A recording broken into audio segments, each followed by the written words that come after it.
Good day. This is going to be the Module 3 video for English 100.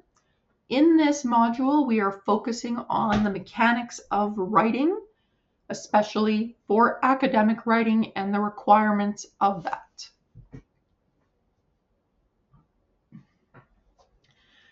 So often in writing, words like editing, revision, and proofreading, they're often used interchangeably, but they actually have very distinct meanings. Revision is big changes when you need to add something, move things around, remove parts. Maybe you need to find some more research, things like that. And its goal is to make sure that everything in your writing makes it so that there is purpose and it is clearly connected. Editing is about looking for the little things that can take away from your writing, especially the readability of your writing. So we're looking at mechanics here, mechanics being that punctuation, spelling, syntax, but also the use of numbers, when we abbreviate and use acronyms, all of these sorts of little things that help the readers work through your writing in the hopes that they will understand what you want them to. And then proofreading is just the action of reviewing your writing as you're going along, and it should happen at multiple points. At the academic level, we're often constantly proofreading our work to make sure that it makes sense for the reader. That's the big goal. You are not just writing to explore something for yourself. You are writing to communicate your understandings to the reader. In Module 8, one of the things that you are going to be expected to do before you submit the big essay for this course is to go through a checklist. Many parts of that checklist involve things like the mechanics to make sure that you have done it before you submit. Some students even keep a copy of that checklist because it helps to guide them on writing assignments in other courses. Now, a lot of students use AI to help proofread their work, and proofreading is fine for AI use. In fact, before you submit Module 8, you'll also be asked to identify if you did use any AI tools to review your work or to help you with the mechanics. That's fine. Having AI write for you is not fine. One of the big goals of this course is that you can demonstrate your own writing skill. And if AI is doing it for you, you're not doing that.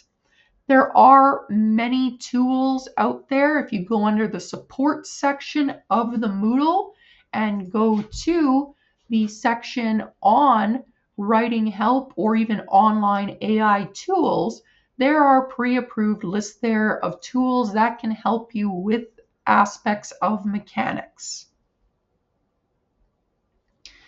Now, the writing process in academic writing is never a straight line. At least I have never known anybody who has done it in a straight line. Generally, as we're planning, we're coming up with ideas, we're figuring out the way we need to write, and then we're going to do some research. This will be the focus or one of the focuses when you are doing Module 7, which is the outline. So sort of these two here together. And in your research, you might get new ideas. You might come across new understandings that take you back to the planning phase because it's changed what you thought your plan was going to be. And so you might move between all of these all the time because, again, it's not a straight line process. You should be proofreading as you are writing to make sure it is understandable by your reader. It's making sure that everything is tied together and that you have enough evidence and examples in your writing to support any claims you are making. And sometimes that means going back to the research or going back to your thesis statement and moving in between it. Now, with that editing, one of the challenges with good academic writing is that nobody gives you compliments when you do really good writing because that's what's expected. It's just like when you have chicken, you're expected to cook it fully so you don't get salmonella. People don't necessarily care if the chicken is fully cooked because that's the way it is supposed to be. But they will definitely notice if it's not cooked. And the same thing goes for writing. If your mechanics are not well done, it comes across as unprofessional, as something that you have not taken the time to care about, and that will influence whatever ideas, however good they are, in your writing. So, things that you should be reviewing for in your writing is proper use of punctuation, proper use of spelling, making sure the language you use is unbiased. And this is covered more in Module 4. Same for homonyms, words that sound the same but might be used differently. Rules of capitalization, what should be capitalized and what shouldn't be. Making sure you're not being overly wordy and making sure your sentence structures are good. Again, you can use AI tools to proof this sort of stuff, and the different tools will give you different results and suggestions.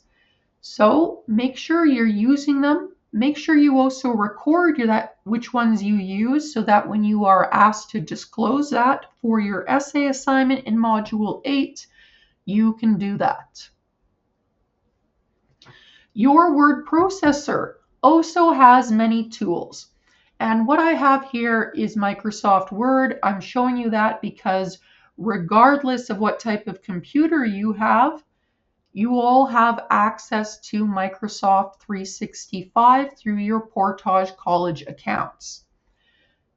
Other word processors like Pages or Google Docs will have similar things, but they might be in different places or more difficult to find. I know Google Docs really hides some of their tools. But you do have things like a spelling checker, a grammar checker as well. It reviews and helps you with your edits. A read out loud function, which is very helpful because oftentimes our brain will fix small mistakes when we're reading silently that we would catch if we read it out loud. There's also a tool there to help translate, to make sure if you are not a native English speaker, try translating your writing into your native language. Does it still make sense? Because if it doesn't, that suggests that you need to fix something on your English writing so that it translates in a way that does make sense. It doesn't work the opposite way, unfortunately, where if you write in your native language and then translate it to English, doesn't always work quite the same because, again, English is going to try and match whatever the ideas are that you are sharing. And if you are using idioms or cliches or colloquialisms from your own language, it's going to translate funny to English. And it also has a check for accessibility. So if you need additional support for your reading and writing, this can be utilized as well. Now, I don't go over this because it has been gone over hundreds and hundreds of times. There are so many video tutorials and guides and web guides on how to use your word processor.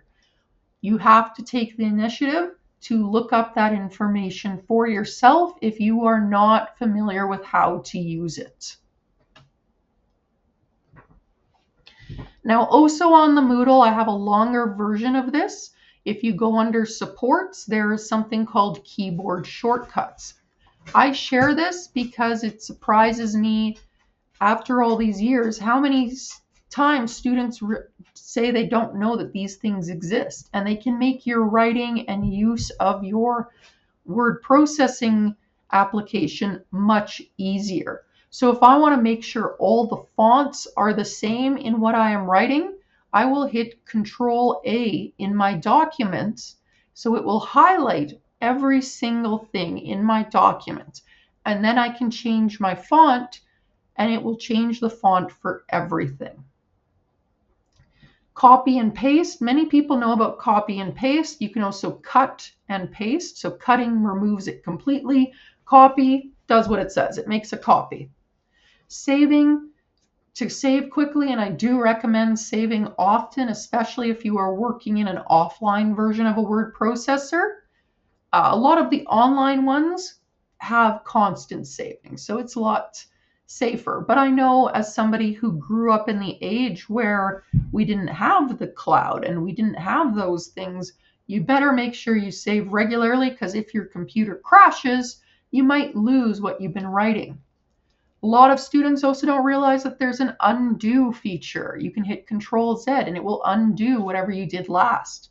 So sometimes my cat will come and step on my keyboard when I'm writing something and do something weird. Instead of trying to figure out what the cat did, I just go Control Z until I'm back to what I was before the cat stepped on my keyboard. Another very useful tool is Find. I find this helpful in online textbooks or online documents, or even within the Moodle itself. You can hit Control F in whatever program you're in or screen you're on, and it will search for words that you ask it to look for. This is really helpful in tests, or even to find information on a really big website. Screenshots, so you can show examples of what you're seeing. There are lots of different ways to do this beyond what I have here, but it does require knowing your own computer a little bit too. You can also enlarge and reduce what is in your screen. If you go Control plus, so I know it looks a little bit silly here, but I'm saying Control and the plus sign, which is right beside the backspace key on my computer, that will enlarge the text in the screen that you are in. To go backwards to make it smaller, you hit Control minus, which is 2 places away from my backspace key. And then there's a lot of other what are called keyboard shortcuts in the Moodle under supports.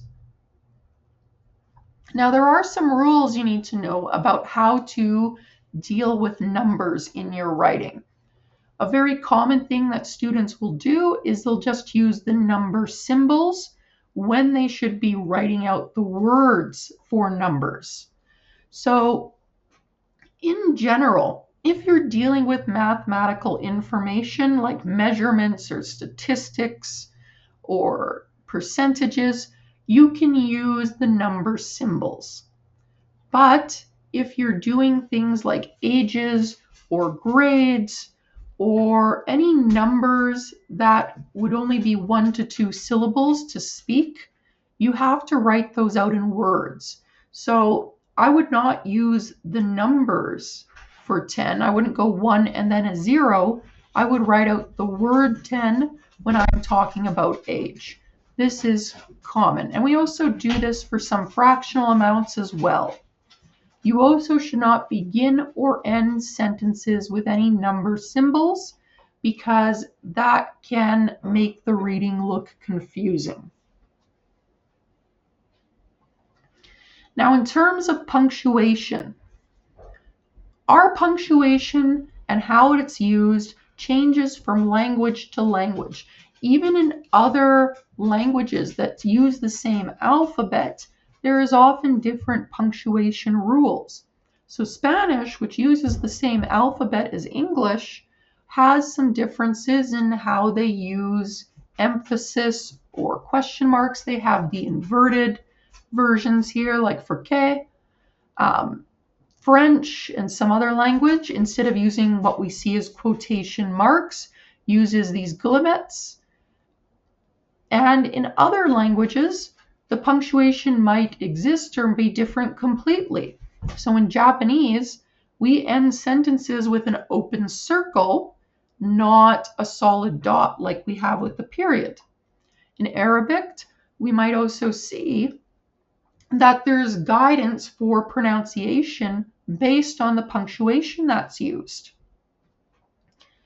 Punctuation is important. It helps to identify how things should be read by the person reading your writing. It gives them the hints that they need to guide their reading.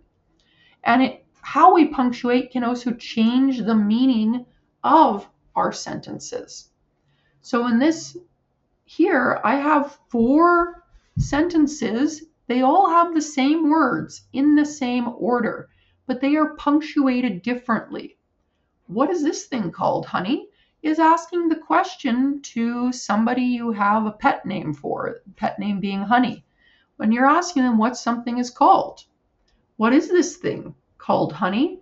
This would be more now like a dialogue situation in a play or in a storybook where somebody who is called honey asks about this thing. So now we're changing who is even saying this. What is this thing called? Honey? So we're still asking whoever honey is what something is, but our change in how we punctuate this sentence makes us now question if honey is listening to us or if she's even there. What is this thing called honey? Again, words are the same, but the way we've punctuated is different. Somebody is answering what? And now, is this thing called honey? Maybe they don't know about the food honey. I don't know, but it changes the meaning on how we punctuate. So there's 4 general ways we end sentences in Englishes. In English, I should say, not Englishes.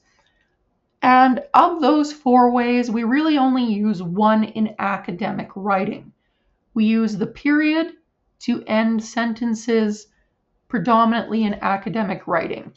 We also sometimes use it for abbreviations and acronyms, but I'll talk more about that in a bit. Other ways we end sentences are question marks. We don't use this in academic writing though, because we are not having a conversation with the reader. We are presenting them with information, so there should not be questioning. Similarly, an exclamation point, we use this maybe in creative writing or in our text messagings to show that something is really important or you're really excited or something like that. We don't use it in our academic writing because we're trying to avoid emotional connotation, emotional weight, and the exclamation point is often associated with that. Ellipses, the ... are used when we trail off in our thoughts or in dialogue. Sometimes it can be used to show that we're leaving out words in quotations. That will be looked at in Module 5. But in general, we don't tend to use it to end sentences in academic writing because we should be providing complete thoughts. Now, the first type of punctuation outside of those sentence enders that we use in our writing are commas. And commas indicate a brief pause in the writing. They're used for a few different things, but when we are using them in academic language, we will use them to create lists of things. So my lunch contains sandwiches, comma, an apple, comma, cake, comma, and a carrot. So I've listed out those things that are included in my lunch. I believe in universal access to education, comma, health, comma, and social services. Again, this presents as a list. We also use commas to separate out additional information from the rest of the sentence. And there's different ways we can do this depending on where that additional information is. So we will watch the video. Here could be a sentence by itself. Later on is now adding some additional information. So we separate that later on with a comma from what could be a sentence by itself. Same thing for the next one. You will find the answer. could be a complete sentence by itself. But we add this additional information about where we can find that information. So we separate it with a comma. We can also separate things within the middle of a sentence. Lara, the instructor, said a few words at the meeting. So if I get rid of the stuff that is between these two commas, I could say Lara said a few words at the meeting. That is a complete sentence. By adding in who Lara is, that's some additional information. So we put it in commas after the name. The old man returned to London. So that could be a sentence by itself. But now we're going to add some additional information about why he's visiting London, where he had lived as a boy. So that additional information, we have a comma before it. We also use it for what we sometimes call interrupting words. This storm, however, was much fiercer than predicted. So if I was to say this storm was much fiercer than predicted, that's a complete sentence. By adding in however, that's now providing that interrupting word, which might create some tension in our writing or be shown to compare to something else that we write in another sentence. Another thing to be aware of is within English, and especially within people who write quite a bit, is the Oxford comma debate. English teachers love to argue about this. We use the Oxford comma before the word and whenever we're listing something out. And we do this for the purpose of making sure things are clear.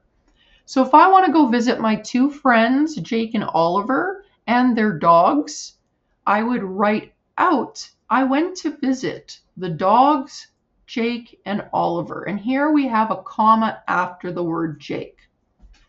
If I was going to go visit some dogs that were named Jake and Oliver, I don't have that comma.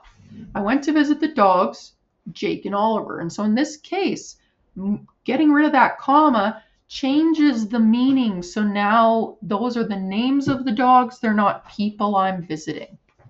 So just be aware of that whenever you're listing things out.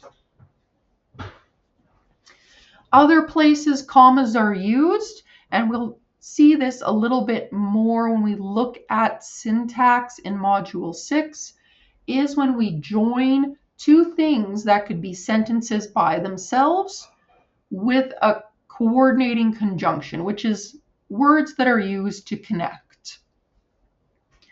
So we arrived late could be a sentence by themselves. They did not arrive at all could be a sentence by itself. If we want to combine those to make one sentence, we're going to put a comma after the first one and use one of those combination words. They slept in.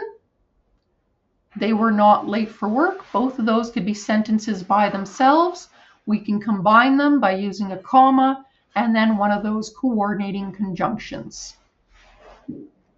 We can similarly use a comma to separate a part of a sentence that depends on the rest of the sentence for meaning. So because I am hungry, I am going out for dinner. So if I just had because I am hungry, that's not a sentence by itself. It's an incomplete thought. It relies on what comes after it for meaning.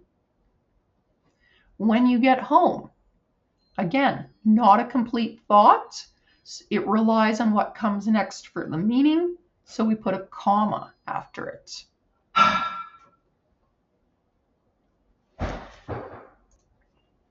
I have noticed in my time as an instructor that many people are kind of scared of semicolons. It looks like you have a period on top of a comma. And semicolons are also used to create a pause in writing, but they're done so for other reasons. And there's really two places we use them in academic writing. We use them to join two things that could be a sentence by themselves. So each of those two things could be sentences by themselves, but we don't want to use connecting words. And this is a stylistic choice. Some people never do this.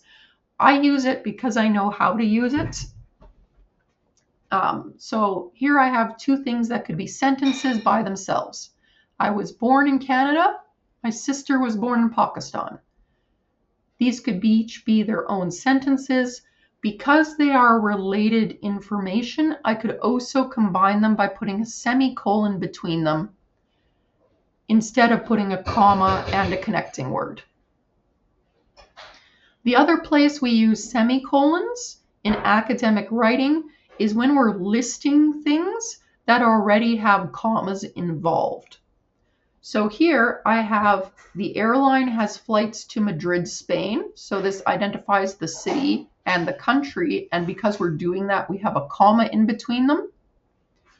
So then I'm going to use a semicolon to break up this list into what the airline has flights for.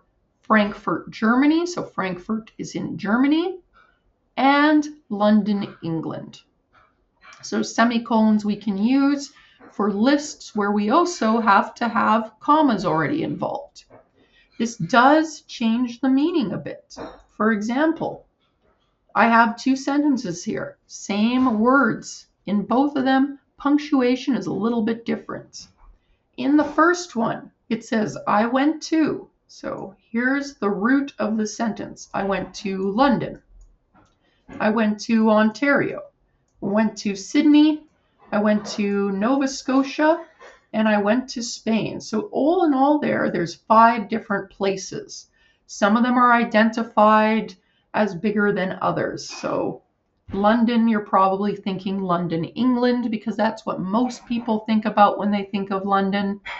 Sydney is in Australia, so most people think about that when they think about Australia.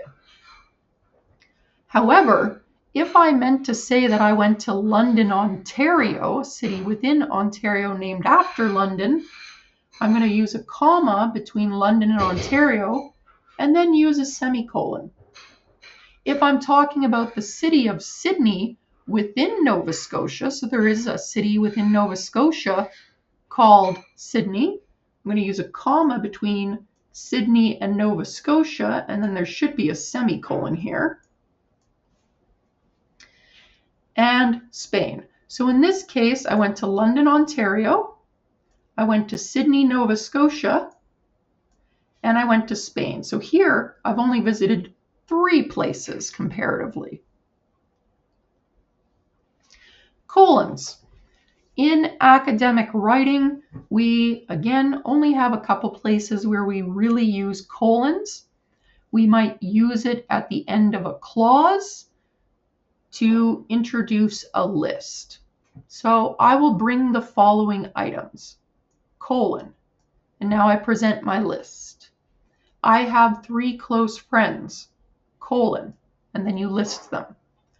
If the list is already part of the sentence or connected by using a preposition, so prepositions are words that help identify things like where, when, or how. These are the places that we use colons there. The other place you might use a colon is if you are allowed to use a quotation in your academic writing, you could use it to introduce that quotation.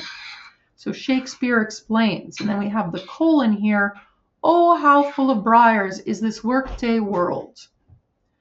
Before a quotation, if you are allowed to use them in your academic writing, there's always going to be either a colon or a comma.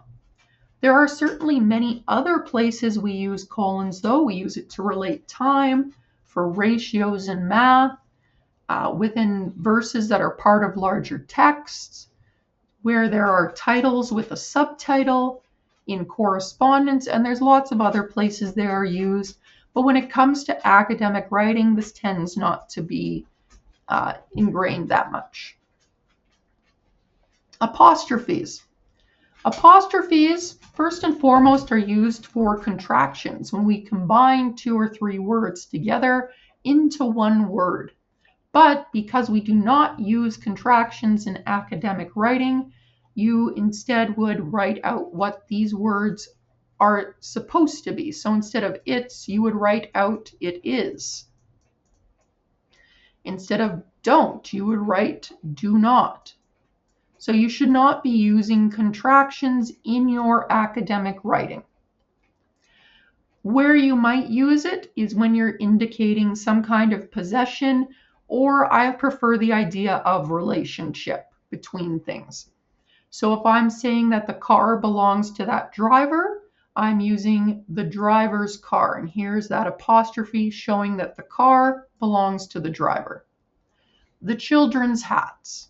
So these hats belong to the children. If a certain noun ends already in an S, so you wouldn't add that apostrophe S, you would just put the apostrophe after the S where it belongs. My last name is a perfect example of that. I automatically always have an S at the end of my last name.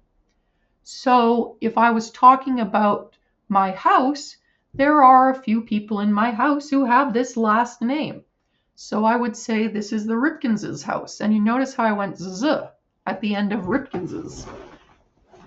Because I am indicating that relationship. This house belongs to multiple people named Ripkins. You also have to watch out, and this is a challenge sometimes in English because we don't have consistency in singular and plural language. So singular is when we're talking about one thing, plural is when we're talking about many things. Unfortunately, this can get confusing because, a child might learn that more than one cat is cats, more than one dog is dogs, and then they're like, oh, so if there's more than one mouse, it's mouses. No, it's mice. We have weird words that we use for different things like that.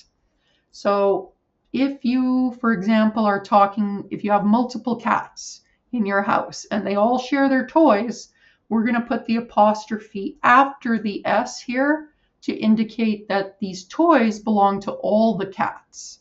If you just had one cat, we would put the apostrophe before the S to show that it's one cat who has all those toys. We sometimes also will use apostrophes where we are creating plurals, so not talking about one thing, but talking about multiple things, or abbreviations or acronyms or symbols like letters. I noticed all the sentences you wrote end with A's. So here we're just using that to talk about multiple letter A's, the symbol of A.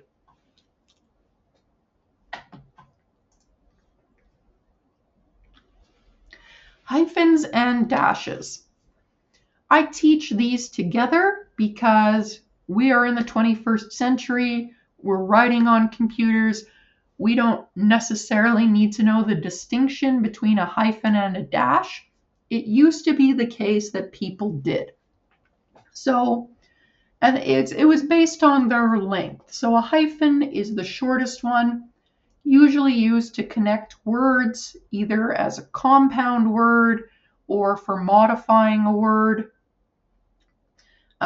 But there's also these things called N dashes and M dashes, and they just get bigger as you go along. And the reality is our computers will identify this for us. You might have noticed if you're writing in a word processor and you've used some sort of hyphen or dash before, depending on how it gets used in your writing, it might automatically make it longer compared to how it normally goes in. And this is because your computer is anticipating its use based on the context. So where we combine words to make new meanings, this is where we have compound words where there might be a hyphen.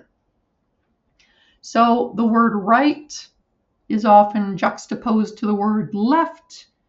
A wing is often discussed in terms of birds, but if I combine these two words, right wing, I now have a different meaning from both of the words that I started with.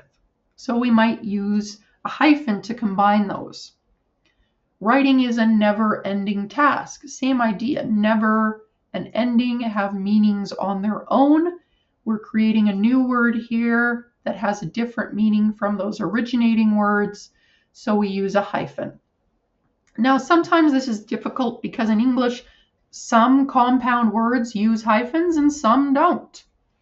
If you can search up the word in Google or any other search engine, or even in your word processor, if you can write it without the hyphen by just putting the words together, and there's no issues with that, doesn't give you a correction or did you mean this instead, that's the best way to check to see whether or not you use a hyphen or not. Anything we add to modify a word or prefix a word, so adding something on, so instead of just wife, it's now the ex-wife. This is a prefix, and it's changing the meaning of the word that it's attached to. We also have handshaking. This is kind of similar to like the compound word before, but this is now being used to describe the politician, the handshaking politician. We also use hyphens when we're writing out numbers. So where you need to write numbers in your academic writing is often things to do with things like age, grade, or certain amounts. So Juanita is 37 years old. We'd use a hyphen between 37 in this case. We would not write out the digits 37.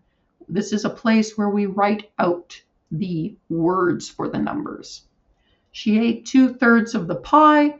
Again, in academic writing, this would be appropriate. Instead of writing a fraction, 2/3, we don't do that. In our academic writing, we write out this approximation here, if it's possible to do. Once it gets more complex, then the use of the number symbols would be appropriate. Other places we might use hyphens and dashes is to indicate how we spell or sound out things. Generally speaking, in terms of the spelling, this is what we would say out loud. It'd be kind of funny to see it in writing because we already have the word there. But if I was to tell somebody how to spell Lara, I'd go, you spell Lara as Lara. And that indicates to the reader that they need to say the letters, not the words, because I'm putting a hyphen between it. Or if I wanted to indicate the pronunciation of my name, I could try to write it out in a ways that people are more familiar with sounding. So I could say Lara is pronounced Lara, and hopefully if they pronounce those two end pieces correctly, they'll get my name correct. Where we start seeing the use of dashes, which again, we don't really distinguish too much from hyphens anymore, is when we're talking about historical periods or ratios, as well as when we are changing or shifting thoughts. Now, in academic writing, we tend not to use it this way because we want to make sure our writing is directing the reader in a consistent way that doesn't have those sudden shifts that are abrupt and don't always work well. But in just general writing or dialogue, we might see it be used to indicate a jump between topics or to add in some additional information. This would be more appropriately a comma in academic writing.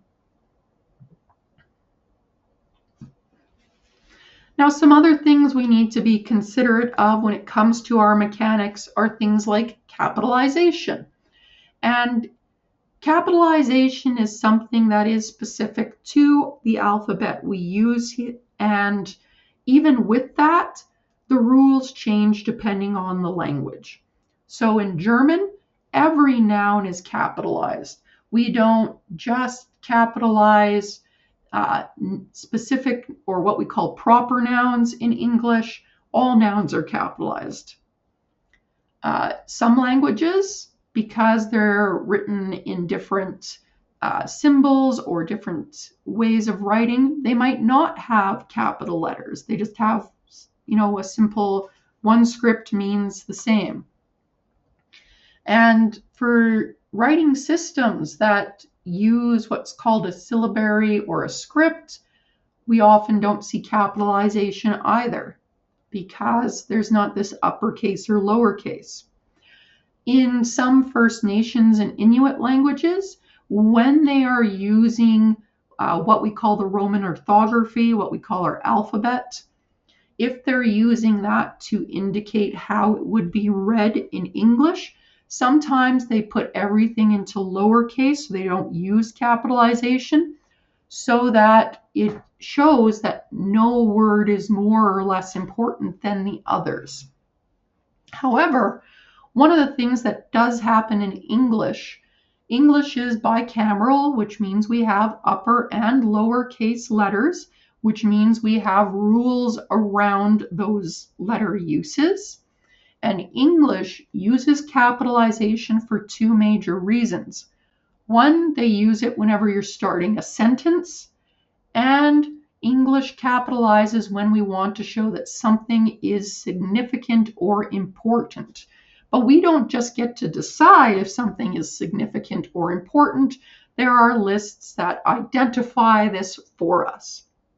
Now, if you're ever not sure, on the APA Style and Grammar Guidelines site, they do have lists and examples of different capitalization rules as well as other rules for mechanics and how to do certain things.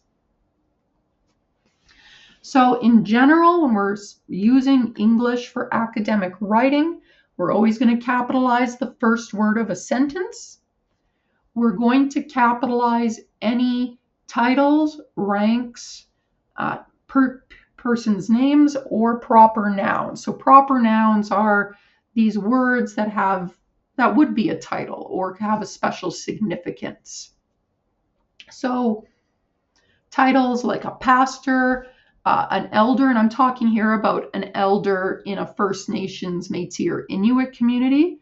I'm not talking about as in somebody who's just older, because within those communities, an elder has specific ceremonial and cultural roles. It's a special indication of their knowledge, their wisdom, and their experience. Knowledge holder, knowledge keeper in some First Nations communities, a rabbi, so different titles we use. Now you have to be careful because some people confuse a title with an occupation. They're not the same thing. So a teacher would not be capitalized unless it begins a sentence. A daycare worker, not capitalized, again, unless it begins a sentence. You only capitalize those words when they are beginning a sentence. Days of the week and months should always be capitalized. You should always capitalize the use of I in your writing when you're speaking from a first person position. We capitalize the names of places. So the White House, Edmonton, Highway 15, Washington. If I was speaking about highways more generically, like if I was to say you need to take the next highway, because it's not a name of a highway, I'm not going to use the capitalization. We also capitalize significant events or movements or legislation, which are like laws and policies, holidays, the names of specific courses, and governments. So we would capitalize, for example, in North American history, the Red River Resistance was a series of big events. Ramadan is a celebration in Islam, so it gets a capital. Hinduism is the name of a religious group, so it gets capitalized. A specific course like Journalism 101 is going to be capitalized. Any sort of legislation is also going to be capitalized, like the Education Act in Alberta. We also capitalize national, organizational, group, language, brand, ethnic, and cultural names. So we should always be capitalizing Inuit. If you are speaking about First Nations, Métis, and Inuit, you would capitalize the word Indigenous. And we'll talk more about those specifics in the module 4 on word choices. Capitalize Canadian, French, but a company name. So there's company Atco. We capitalize that name. This is Prozac is a brand name. So it's not the chemical name for a specific drug, it's a brand name. So we capitalize it. Just like brands like Nike make shirts. It doesn't stop anybody else from making shirts, but it's the brand of shirt. The only place where capitalization rules don't apply is when you are using title case. And we use title case when we're titling our essay, for example. So, things that you should not capitalize. The names of the seasons. So we don't capitalize spring or summer, fall or winter, again, unless they're starting a sentence. We don't capitalize the cardinal directions, so north, east, south, and west, unless they're part of a name. So West Edmonton Mall, yes, we would capitalize west there because that's part of its name. But if we're talking about directions or saying I come from the north, we don't capitalize it. We also don't capitalize the name of the elements. This is because in the study of chemistry or in any area that speaks about the elements, in order to translate that kind of research into other languages, it's just been decided that it's easier to just keep them in lowercase. One place where it can be difficult or you might be unsure if you should capitalize or not are where we have words that might have originated from words that we would usually capitalize. So for example, India ink, well, it originated from Silk Trade era when there was ink purchased from India. But it has become so used and it exists throughout the world now as a product that we don't capitalize the word India there because it's not just specific to India anymore.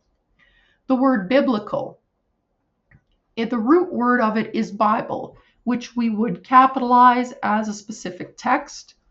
But when we're talking about something being biblical, that's a word now that we generally use to mean that something is big or major, and it's not being used in the same way that it originated from. Or pasteurization, so the process of how we make sure milk is safe to drink. It's named for Louis Pasteur, but because it's now a process used worldwide, we have taken away the capital letter for it. Now, drugs, we use lowercase letters for their generic drug names. So insulin lispro, this is what individuals with diabetes would use to help support their glucose monitoring.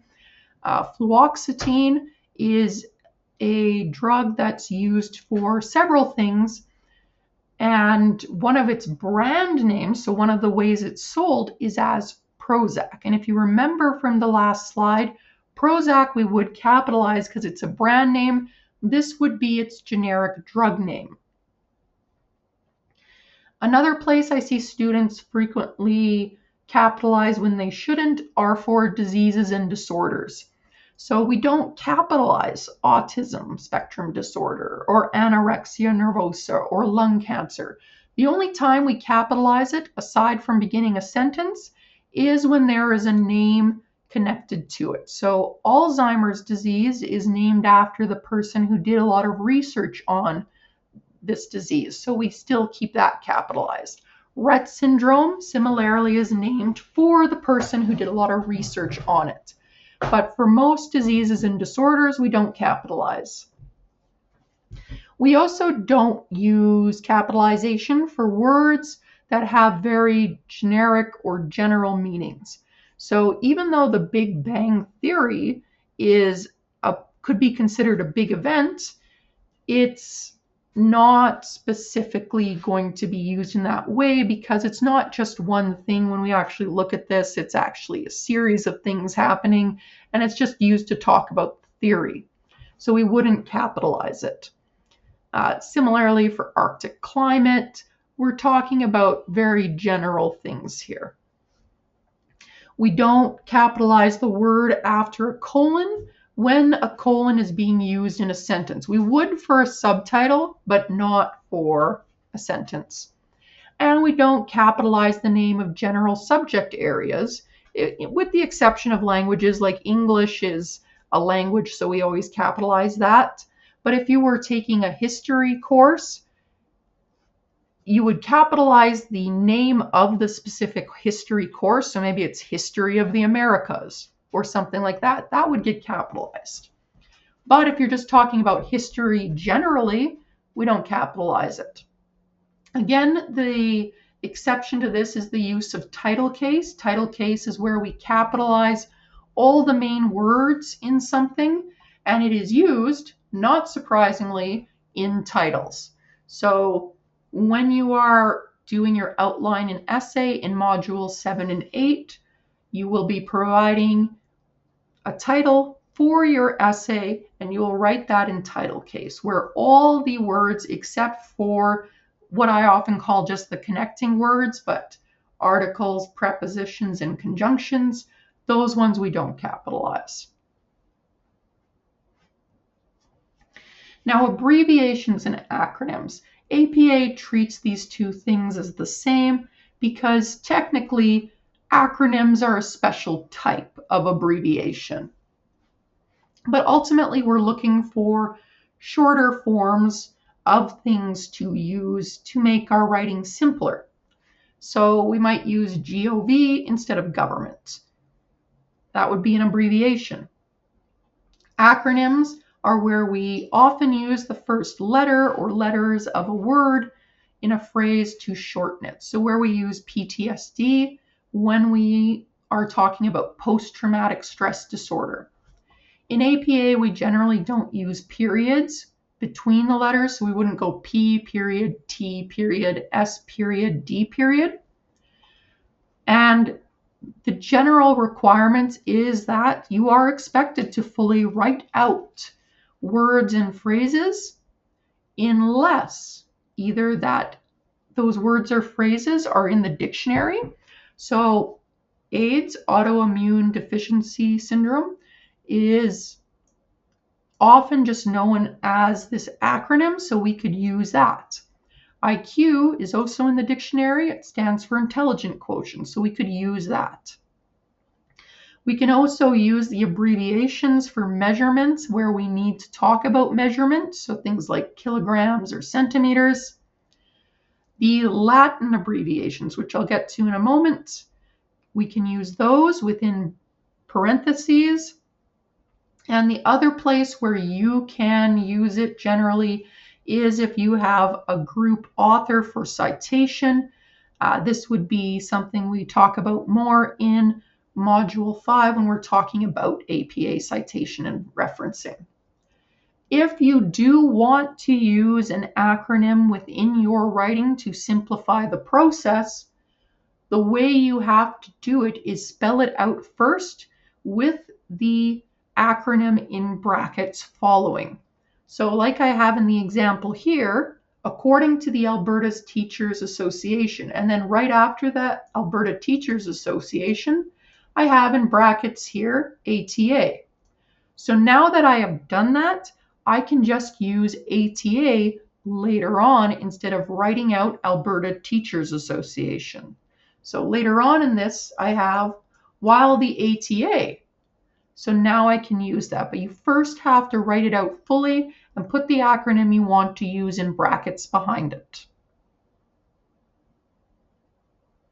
Now, those common Latin abbreviations, and if you've been paying attention, you've seen that they do show up in the class notes as presented here.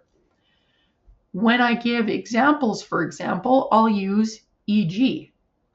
And e.g. is Latin for exempli gratia, and it means for example. So whenever I'm providing an example, I might use e.g. Now, when this is used, it should be in brackets. I shouldn't have it out as part of my sentence. I might have a sentence that says something like, there are many kinds of milk in production. And then in brackets, after that, I would go e.g., comma, so there's almond milk, there's cow milk, there's goat milk, etc. And I could keep writing those things. I put it in brackets and it would be part of the sentence where I am using it. So a period would follow that. Similar to e.g. is i.e.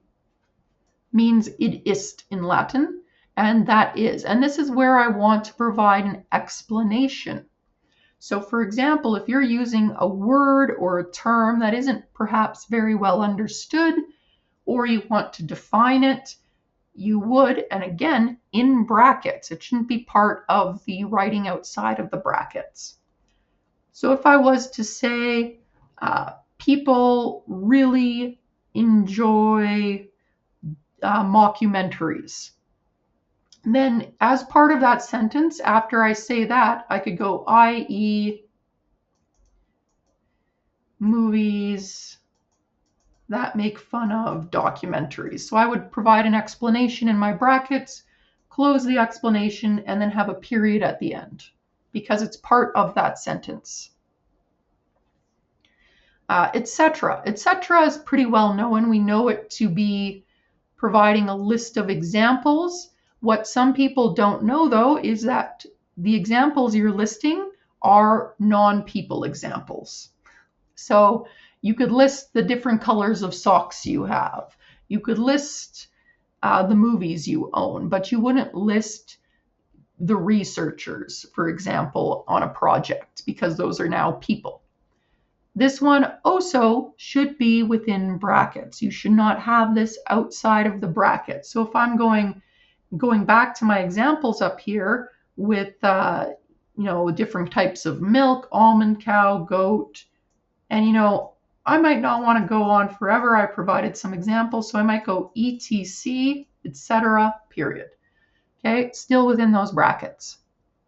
One that's not used too much, but you might come across when you're looking at research is CF, which means confer, and it means you should also look at or compare this to. So sometimes you might see that in research studies where the author wants you to compare something they're saying with information from the source they're providing. Something you will see in Module 5 when we're going through APA citation and referencing is the use of et al. Et al. Is like etc., but for people. So where we want to list off people and continue on with that list, we could go et al., short for et alia, which means and others. So this is where we use lists of people. The other thing that people often don't use in their own writing for these courses, but you might see in papers or other document, is the use of verses. This is used for comparisons. So when we're comparing things, verses, you will also see the short form V when you're looking at perhaps legal cases. These don't show up too much within academic writing, aside from things where they're talking about case studies or where there have been legal cases involving things. Now, for most of you, you're probably taking this course because you're in the EA and ELCC program, both of which are acronyms that we use to shorten the language for the programs. So EA stands for Educational Assistant, ELCC, Early Learning and Childcare. There's also other common acronyms and abbreviations we use, but in all of these cases, you still, in your academic writing, need to write out what it means before you can use the acronym that you want. So if I want to use the acronym K to 12, just to make it easier to talk about kindergarten through grade 12, I still need to write it out once the first time. The work involved in kindergarten through grade 12, and so after that in brackets I put K to 12. Education has increasingly become more complex, more demanding, more scrutinized, and more specialized. To be an effective K to 12 educator, so now I can use this because I've defined it earlier. This is true of all of these words. You should not just throw in this acronym. Part of the challenge is that these different abbreviations or acronyms can have different meanings in different places. If you were to do a Google search for ECE, for example, yes, you would get some early childhood education, but you would also get engineering competency equivalency or electrical and computer engineering. And so it has other meanings, which is why you need to define it ahead of that. So for this module, make sure you've completed the notes for this video. You also have notes to do for Chapter 12 of Horkoff and Chapter 1 and 4 of Kaiserman. There are 3 H5P activities to support your understanding of punctuation and capitalization, and then you should be able to complete quiz 2.